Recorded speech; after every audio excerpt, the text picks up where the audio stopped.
Welcome to a special edition of Jesse Watters Primetime. Every great nation has had this in common: great walls. The Athenians had the most beautiful metropolis in the world. It was an open target to foreign navies, though, since Athens was perched on the coast.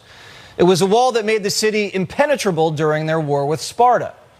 The Byzantines fortified their city with walls that towered over 40 feet tall. For over a millennium, it prevented enemy armies from penetrating. The most famous wall, the Great Wall of China. For decades, American politicians have traveled to China and marveled at its 13,000-mile-long barrier. Since America's founding, both parties have protected our border. It is common sense. Everyone inside of America, Republican or Democrat, requires protection. We are a nation of immigrants, but we are also a nation of laws. It is wrong and ultimately self-defeating for a nation of immigrants to permit the kind of abuse of our immigration laws we have seen in recent years, and we must do more to stop it. We simply cannot allow people to pour into the United States undetected, undocumented, unchecked. No great nation can be in a position where they can't control their borders. Since Democrats know great nations control their borders, they must not want America to be great. They're literally running against a man whose motto is "Make America Great Again." So in opposition, 8 million illegals pour into the country in just 3 years. Ellis Island processed 12 million immigrants in 60 years. That's 200,000 a year. Biden is importing 300,000 a month. If Biden gets reelected, his presidency will have opened the doors to more foreigners than Ellis Island. Ellis Island documented everyone who came in an organized system. Today, illegals are running in. They're landing on the shores of California, running up the beaches like it's D-Day. Biden wouldn't let Djokovic enter the country and play in the U.S. Open because he wasn't vaxxed, but lets millions of unskilled, unvaxxed foreigners walk right in. Biden would let them be ball boys at the U.S. Open, but not for the greatest tennis player of all time. On border security, Democrats have spent 3 years saying nothing and doing even less. Breaking in has never been easier.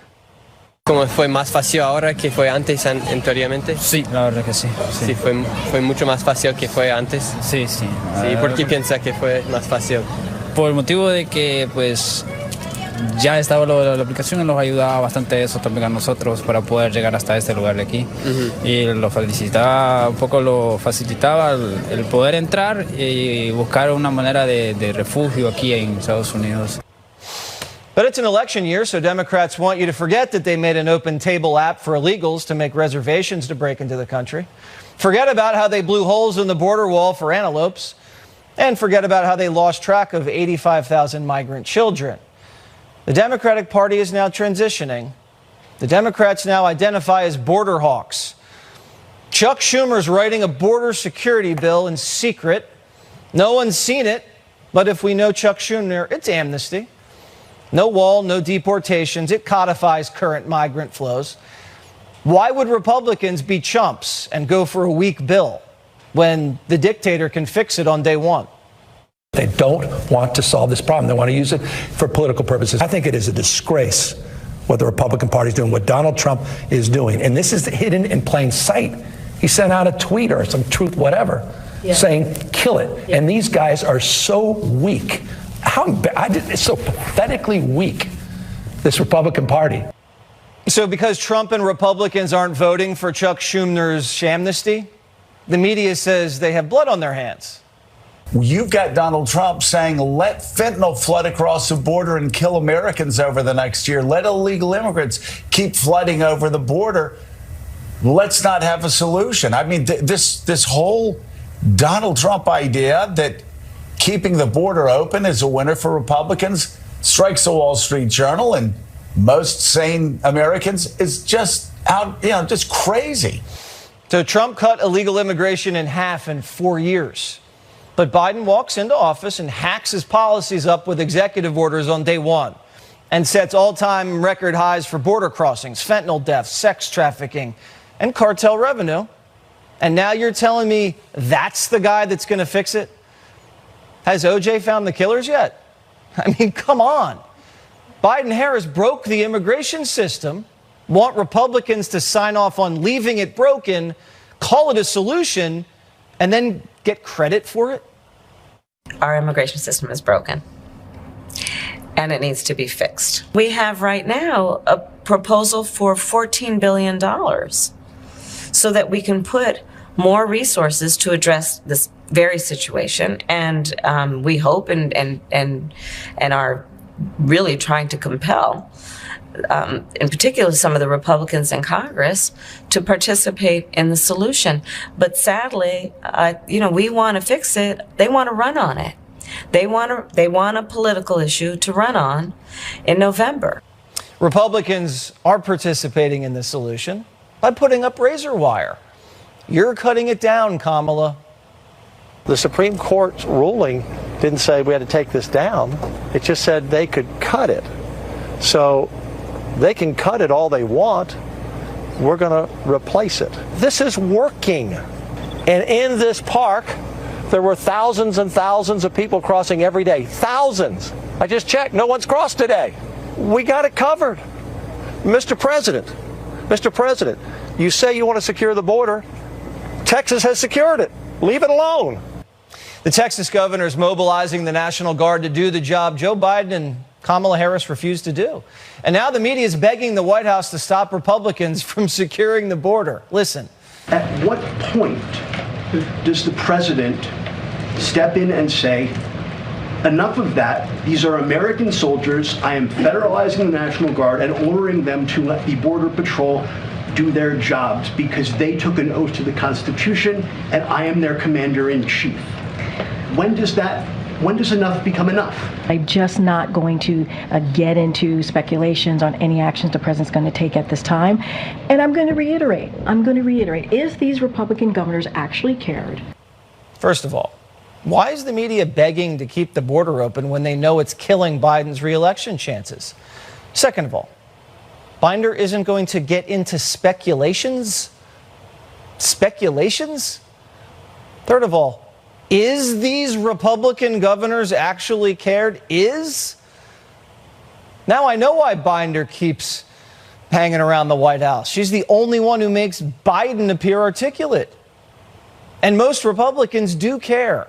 They passed a House bill last year to secure the border. Schumer ignored it. They've been flying and busing illegals to sanctuary cities just to wake you up. Now 10 red states are sending the National Guard to Texas. But for all of the White House's tough talk today, Biden blinked. He gave Texas a deadline Friday to let Border Patrol into the choke point that Texas had commandeered to cut down the razor wire. But Biden's Border Patrol wasn't let in, and not a single razor wire was cut down. Razor wire is growing like a weed on the border thanks to Abbott's guys. But nobody F's with a Biden. So today the White House just threw a wrench into the Texas economy. Texas is America's largest natural gas exporter, and our European allies are begging for gas since they're off the Russian pipelines. So instead of boosting American energy and jobs and saving our allies from the Russians, petty Joe Biden was peeved at Abbott and blocked a major natural gas export plant in the Gulf. All that over just a little razor wire. Democrats love razor wire when it protects them. Democrats draped razor wire around the Capitol for months. Democrats were throwing up razor wire like Christmas tinsel. Keep out, you smelly deplorables. Did the razor wire around the Capitol make it harder for the Capitol police officers to do their job? I don't think so. Protecting Democrats from Americans, razor wire. Protecting Americans from foreign trespassers, cut the razor wire. Someone might get pricked. Yeah. This is the party of border security. Oh, and now they're the party of law and order, too. Listen, Eric Swalwell saw a carjacking video on his Instagram feed and now wants Soros prosecutors fired. He says, we've practiced going out through the back seat to get our kids out of the car if we get carjacked. This is not normal. Soft on violent crime prosecutors are letting too many dangerous people threaten our kids. Swalwell's party defunded the police, elected soft on crime prosecutors, and installed no cash bail. But Swalwell's not the brightest. He slept with a Chinese spy and thought the coronavirus came from a pangolin. Democrats will say anything in an election year. But always remember, after the election, they'll do absolutely nothing. World Strat President Jim Hansen joins me now. So, Jim, what's actually happening down in Texas? The greatest thing about federalism is the states get to do the right thing if the federal government won't.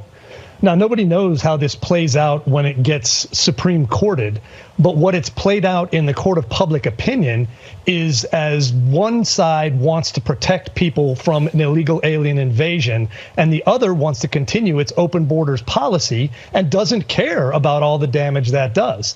I think that's something that's a winner for our side. And does anybody really think in an election year Biden's going to roll tanks on the Texas National Guard? I hope he does.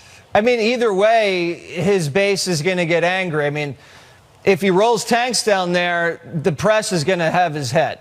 And if he starts cutting down razor wire, the whole country is going to vote him out of office. So, I mean, he's really put in a tough spot here. I don't know what he does. I know he's trying to get back at Texas by blocking the natural gas export plan. I mean, this guy is a real nasty guy. That's one thing we've seen about him all along, is he will use any piece of power to maintain the power the Dems have aggregated for themselves. I think the nice thing here was first Governor Abbott stood up, and then the rest of the Republican governors stood up and got his back. That, to me, was a very telling moment.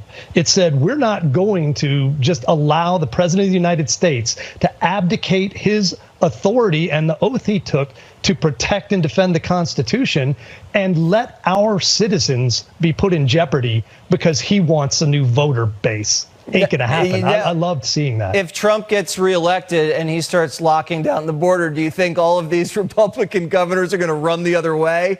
I mean, it's always like when you need them, they're never there. But if it's posturing, they show up. Well, the funny thing is, if you want a border policy that worked for all the things the Democrats now seem to be highly in favor of, there was one in 2018 and 2019, and it worked perfectly.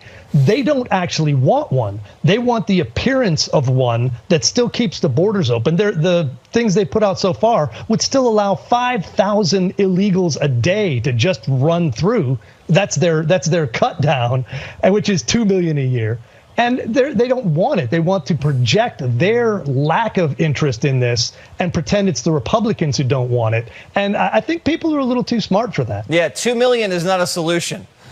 No, 2 million is absurd. We're not going for that anymore. All right, Jim, have a great weekend. Behave yourself in that radical castle it looks like you built for yourself down there. Not a chance. All right. Well, Joe Biden has a Gavin Newsom problem. Right back. A shocking ruling today in New York. A jury ordered former President Trump to pay writer E. Jean Carroll $83.3 million for defaming her. Alexis McAdams is here with the details. What happened? Well, it was a huge number, right? Bigger than some people might have expected. But in that trial today, Carroll's team was basically saying Trump thinks he's above the law here, and this huge number of $83 million is meant to show him that he's not. So just a short time ago, earlier tonight, a smiling E. Jean Carroll walking right out of that courthouse in New York City after the author was awarded almost $100 million. This case centers around defamation for comments Trump made back in 2019 when he was president of the United States. The jury of 9 people today deciding that Trump acted maliciously with the motivation to injure Carroll. The jury only took about 3 hours to come out with this verdict today, and it was a tense day in court. How tense? Well, at one point, Trump walked right out of the courtroom, ignoring Carroll's lawyers' closing remarks. As they said, it's time to make the former president pay for his actions. Trump's team fired back in court all day, telling the jury that this case has more holes in it than Swiss cheese. Again, saying that Trump never intended to hurt Carroll, but says Trump should have to pay and should not rather have to pay for other people's comments on social media. So during the trial, Alina Habba, who's Trump's lawyer, was in hot water. She got in trouble a few times, a judge telling her that he was going to put her in lockup if she went off course there, and wanted her to stay professional. So Trump took to Truth Social not long after he walked out, and that verdict posted saying this: absolutely ridiculous. I fully disagree with both verdicts and will be appealing this whole Biden-directed witch hunt focused on me and the Republican Party. Our legal system is out of control and being used as a political weapon. They've taken away all First Amendment rights. This is not America. And Hava says this whole thing, Jesse, is a hoax watch. We will immediately appeal. We will cite that ridiculous jury. And I just want to remind you all of one thing. I will continue with President Trump to fight for everybody's First Amendment right to speak. Why? Because President Trump is leading in the polls, and now we see what you get in New York. So Carol won a civil lawsuit against Trump last year. The jury ruled in that case that Trump is liable for sexual abuse and said Trump did defame her. So the question that many people have tonight that are watching, right, is how did the jury end up with $83 million, that big number? So it's broken down into two types of damages. You can see it there. Carol's team was awarded $18 million for that first category, which stemmed from statements Trump made back in 2019. Carol said those damaged her reputation and caused her mental anguish. So the second is for punitive damages. This is the big money right here, $65 million there. And that was aimed at punishing Trump, according to the judge and the lawyers there, to stop him from doing it again. In addition to this case, it's not over yet. Trump has 4 criminal cases, and we're expecting a decision in the New York AG's civil fraud case that could stop him from ever doing business in New York City. But I think $83 million was surprising to people, you know, at home who were watching, because we heard about 10 million, 12 million, and then to hear 83 was kind of a shock. Alexis, so he said she's not my type, and that's $83 million? They want him to just not talk about this case. They said it's done, that he, you know, already paid her $5 million and said what he did was wrong, that he had sexually abused her, so they don't want him to talk anymore. So they said, we got to hit him where it hurts. Even though he's a billionaire, they want him to pay up. Wow, that's unbelievable. All right, thank you so much, Alexis. Thanks. Well, this is the time of year when every campaign should start kicking into high gear. Campaign stops, TV interviews, retail politics. But Biden's schedule completely empty today. He's not acting like the guy whose approval's at 33%. And he's 4 points behind Trump in the Real Clear Politics average. If the election was held today, that's a landslide. The president should be running like he's 2 touchdowns down in the 4th, but instead he's handing the ball off and letting the clock run. Yesterday, Joe flew to Wisconsin, wandered around in a wet parking lot, looked for a place to stand. He doesn't talk to anybody. Nobody talks to him. If you didn't know he was president, I mean, watch that. You have no idea who's president. Later, he snapped a picture with a few union guys at a bar. He doesn't drink. And he had his hard hat on backwards. Blue-collar Joe doesn't really know how to wear the gear. Now, if Trump put a hard hat on backwards, it'd be a 3-day scandal. While Joe was being goofy in the Rust Belt, the backup quarterback was slinging it in South Carolina. Newsom did everything a candidate should be doing. He met with voters, ate hush puppies, even went to a retirement home where the Golden Gals were overheard saying, quote, "That's a nice glass of tea." And then the nice glass of tea went on TV to Peacock. We keep crushing it, Democrats. We keep crushing it. Look at all the elections you've won, Democrats. You keep winning. You keep outperforming. It's extraordinary. Pat yourselves on the back. Our message is working. Our values are American. Newsom's like the Democrat mistress that'll do things for you that Biden just won't. Like go on Fox News. Do you feel like you're making a difference when you go on Fox News? Everybody wants to be loved, needs to be loved, right? Yeah. I mean, this fundamental notion, man, we're just all human beings. Yeah. And I have love and respect for people I disagree with. I don't want to talk down or past anybody. Quite the contrary. And I want them to know I'm listening as well. And I am listening to Fox. I do listen. Yeah. And it's hard. I mean, it is hard. Well, we won't go too hard on you tonight, Gav, but what about Biden? Should he come on Fox for some love too? Do you think President Biden should do Fox interviews? I wonder now if I should do any more after the last few appearances. So I'll leave that to President Biden. Newsom doesn't think Biden can hack it on Fox. And he's right. But if I were Biden, I'd be worried because South Carolina looks like they love Gavin. You always have to watch your understudies. Now, if I'm out sick and a fill-in host has a great show, I'm never calling out again. You can't have the backup upstage you and not expect a quarterback controversy. Gavin's also sending a message to Michelle Obama I'm doing the dirty work here in South Carolina. Getting coordinated in Chicago won't be that easy. I won't let it be. Tudor Dixon's the host of the Tudor Dixon podcast. Tudor, when you look at Gavin and you look at Biden, if you're a Democrat, what do you see? I see, and some presidential candidates have surrogates. I see vultures here. This is someone waiting to pick the corpse. I mean, let's be honest. This is what it really truly is. He's waiting for him to die. I mean, he doesn't even want to talk about him when he's talking about Fox News. He's like, oh, wait, who? Who on Fox? No. Let me love the people on Fox. I'll pretend that I love them. I mean, this is like that snake boyfriend who keeps coming back and goes, but baby, I'm going to treat you real good this time. It's like everybody wants a little love, and how could they not love this? He's gross. You've never had a boyfriend like that, I'm sure. That's why I know how bad he is. Let's face it. Every woman in America is like, oh my gosh, yeah, that's who he is. That's what he wants to do to Republicans. But let's face it. I mean, he's out there and he's talking about how great Democrats are. He is doing Joe Biden's job. It's Gavin Newsom, it's Governor Potato Head, who's out there today in Michigan. Governor Potato Head has a whole article about her that says she's quite honestly going to be the president this year. Our press corps wrote that they think there's a really good chance that Governor Whitmer is president come this year. She gets elected in to president this year in the election. I'm like, they are just all sitting there looking like, when is he going to die? When is he going to die? It's not even about him stepping out of the race now. Well, but I mean, let's I don't know if face it, he's waiting for him to die, maybe just to trip and fall and get slotted in at the convention in Chicago, where Michelle Obama will also be. Oh, what do you know? It's in her hometown. This could get interesting, and Primetime will be taking our show on the road to Chicago, and we hope to see you there, Tudor. Absolutely. Hey, that's my home stomping grounds. I'll be there. All right, we'll get it together. Thank you. Thank you. California's homeless population's more creative than most of us knew. Tent cities and shelters were cramping their style, and with no help from Governor Newsom, they decided to get prehistoric. Transitioning from vagrants to actual cavemen, they dug out and furnished a commune of caves hidden 20 feet below street level along a river in Modesto. And while the holes aren't really up to code, they have some homey touches. The cavemen made murals, furniture, floor tiles, and even a makeshift fireplace with a chimney.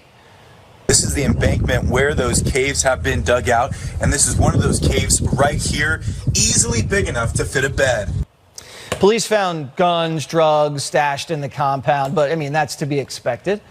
But the city of Modesto caught wind and kicked the caveman out of their cribs in the name of safety, because they've held up fine for at least a decade. I've known about those for like the last 10 years. The caves that are here now that they're cleaned out so far this year, there's more caves along the river here. Yeah, there is. And there's other spots where people live too. Shooting up heroin? Fine. Living in caves? Too dangerous. Might collapse. In California, you're supposed to die on the streets outside of a Chipotle. Now the caves are getting gutted, and towns cleared out 8,000 pounds of trash last weekend, and it looks like California's on a tear. More caves were found in Riverbank, 10 miles north. Those people are said to have had electricity and water, but they got the boot as well. Now they're all back on the streets where Gavin wants them. Or maybe in a taxpayer-funded shelter run by well-connected cronies. Why are we kicking out the cavemen? Who cares if they're living in caves? Out of sight, out of mind. Let me ask you a question. Would you rather have a homeless guy in a cave or outside your office? My next guest is absolutely going to disagree with everything I just said. Tracy Rojas lives across the street from the caves, and she joins me now. All right, Tracy, tell me where I'm going wrong. Okay, so the whole concept of just let them live and stay there and they're not bothering anyone, it's more than that. It's a safety structure issue. So at least in my neighborhood, this whole area here, families walk with their dogs, children play, bikes. It's a family-based community. And to know that these caves are 20 feet below us, It's downright scary. Those caves go well into the grounds here. What's to stop them from going under the houses next, across the street, you're saying under they my could, house, into my yard? burrow underneath your house and tunnel up through your den and maybe steal something out of your fridge. Or swim in my pool. Or swim in your pool, or raid the fridge, anything. Have any of the kids ridden their bicycles into the caves? 4 kids yesterday just went over the embankment to go look at the caves. Okay, are there cave women or is it just cave men? I think it's cave families, honestly. Are there cave thruples? We saw some children's clothing there. There may be couples, but we did see some children's clothing in one of them. So, okay, so there. I want to say families, couples, and perhaps thruples. There were fires being lit inside of these caves. What other accoutrements did they have? They had electricity. They had lighting. They had wall hooks where you could hang your jackets if you wanted to. Food. Mattress laid out. It's quite intricate. I've never honestly seen anything so detailed. And it had to have taken many, many months to get to that level. Well, I mean, they're almost civilized. They want you to hang up your jacket so it doesn't get wrinkled. I mean, at least there's a little bit of progress. Well, listen, I really don't want them burrowing into your living room and sharing Thanksgiving dinner with you guys. I hope you guys either learn to live with the cavemen or maybe they can build caves somewhere else. But I thought it was a good solution to them all sleeping outside of my office, your office, and everybody's apartment building in the city. But maybe there's just not a place for them. They just be nomadic and just wander the earth. Tracy, God bless maybe. you. You too. Thank you, sir. Cops have the hardest job in the world besides cable news anchors. Sure, some days are boring, but at any minute they could find themselves in a life or death situation. Traffic stops are the worst. Anything can happen. You don't know who you're pulling over. You're by yourself, no backup. Things can go sideways like that. And last week, something did go sideways in Oklahoma. Watch.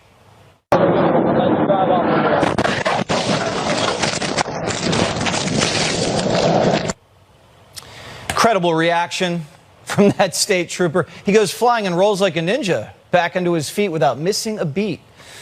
The state trooper walked away with just a couple of scratches, and now he's eager to get back to work. The drivers of both cars were not seriously injured, and police are still investigating the cause of the crash.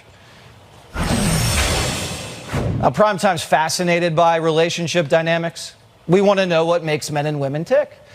In our quest to better understand the human condition, we've learned a thing or two.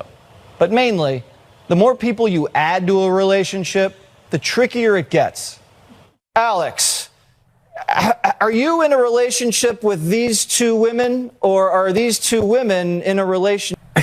Thank you for having us, Jesse. Yes, I am in a relationship with both these beautiful women. Are they in a relationship with each other? We are in a sister-wife relationship. Is there any jealousy at all?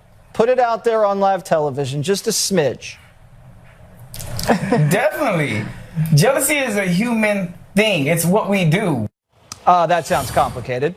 But you know what? So's parenting. Kids throw tantrums, they trip and fall, they make messes you didn't even think were possible. Between working, taking care of a kid, and cleaning up after them, there's never enough time in the day to get everything done. Even if there's 3 of you in the relationship. Hillary said it takes a village, but I didn't realize the whole village had to sleep together. Between the 3 people, they can't find a single mother-in-law to babysit for just a few hours while the guy writes his novel. They can't find a nanny. Biden let 300,000 immigrants into the country last month. Not